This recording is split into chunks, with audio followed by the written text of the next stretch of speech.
We walk into the fantasy suite, and then I say, I love you, and then in that exact moment, she stops, gets up, leaves, and dumps me. That is rough. Welcome to Tea Time with Ashley I. My name normally doesn't have a T in it, but today it does. That's because we're going to spill tea together with Chase McNary, one of the favorites from JoJo's season of The Bachelorette. Chase, you're such an eligible bachelor these days. Am I? Yeah. Yeah, you were one of the favorites on JoJo's season, and I feel like all the girls are after Chase whenever we have any sort of appearance. Like our charity event, like everybody just wants to talk to you. I guess so, yeah. I mean, they're all, they're oftentimes pretty friendly. I want to talk about groupies. So let's talk about groupies. Do you have any good experiences? Like, do you have any stories that you could tell? Because I've watched a lot of you guys with groupies. James Taylor.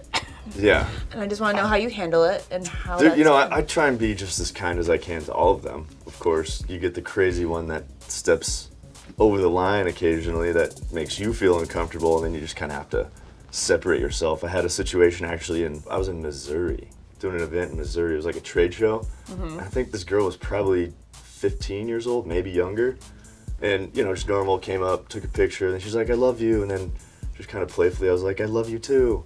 And then she took that literally and stood next to me the entire time, just yelling every 4 minutes, I love you, I love you, I love you.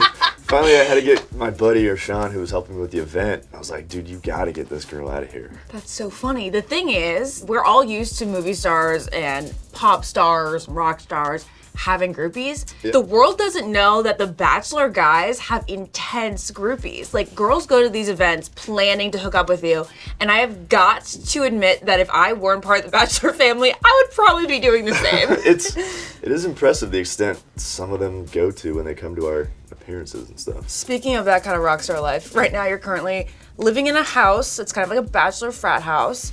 With Robbie and Jeff Holm, the winner of Emily Maynard's season. Correct. And no longer with, of course. But tell me about your friendship with Jeff and Robbie, because I know you're really close to Robbie. Yeah. Is he your best friend in the Bachelor house? Yeah, definitely. Robbie moved to my house in Denver. I flew out to Florida with him. We drove back, had a great adventure there. Then he stayed at my house for 3 months. Then we ended up out here, just kind of stumbled into the house party at Jeff's house where we live now. Oh, you stumbled into a house party? Well, I think it was, it was an invite connection through the Bachelor family. So that's how we ended up seeing the house, and he had 2 roommates that were moving out. Oh. And it was kind of that, drunk conversation, like, you guys should move in. We're like, yeah, for sure. We flew back to Denver, and we're like, should we do it? We're both like, yeah, let's just do it. A lot has happened to you in the past year, but let's go back to JoJo's season.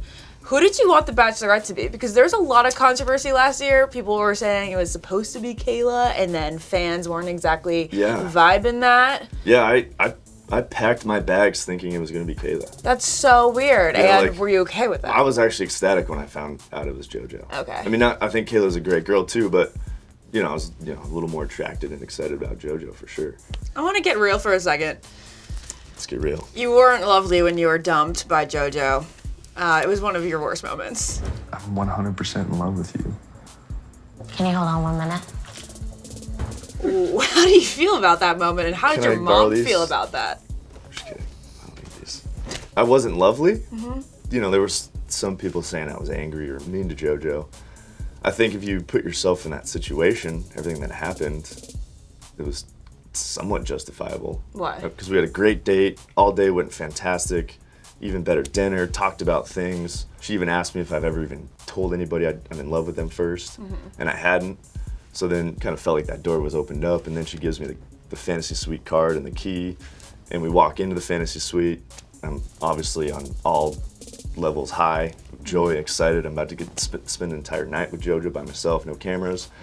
And then I say, I love you, and then in that exact moment, she stops, gets up, leaves, and comes back and dumps me. So Rachel's guys are now in the same spot that you were in last year, kind of recovering from being broken up with in that bubble, which is an intense amount of feelings. So how does it feel? How does it feel when you get dumped on the show? For me, that entire night and next day I was pretty depressed. I didn't feel good because of how the exit was with JoJo. I mean, it was just a bad fallout. And that's why, in my heart, I couldn't let it stay like that. So then I asked production if I could go back and have one more conversation with her to make sure to leave it right. and leave it, how it should be. And so being able to do that helped a lot. And also the fact that they kept me in Thailand for 10 more days after after I got dumped. A couple months later, it's funny because even though you may recover quickly, you have to watch it all again. Yeah. Do you have feelings reemerge?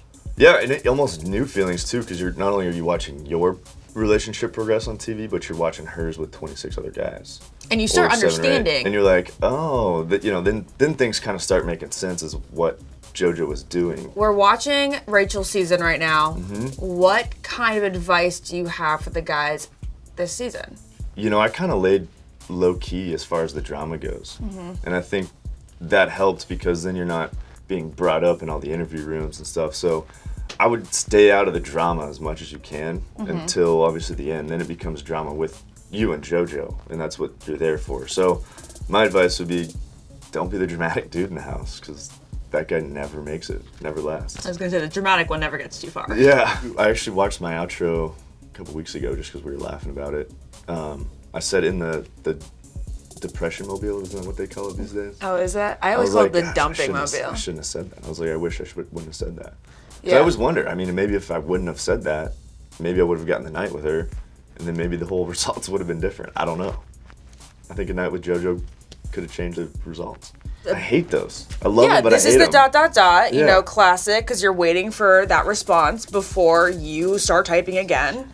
And Or- everything is so thought out, you Yeah. know, the text. And then, I'm always waiting for a text. Whether it's from some guy that I haven't seen in 2 years, Yeah. I'm still waiting for that text. Whether it's a guy that That's I funny. went on a date with last week, I'm waiting for that text. And the worst is when you see the ... but then no text shows up.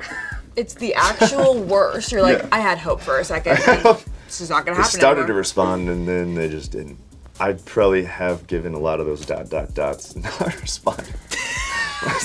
Because sometimes, you're like, I don't know what I'm going to say. I'll just do it later. Well, But- you're a guy, you should probably say something. Don't have her It's say situational.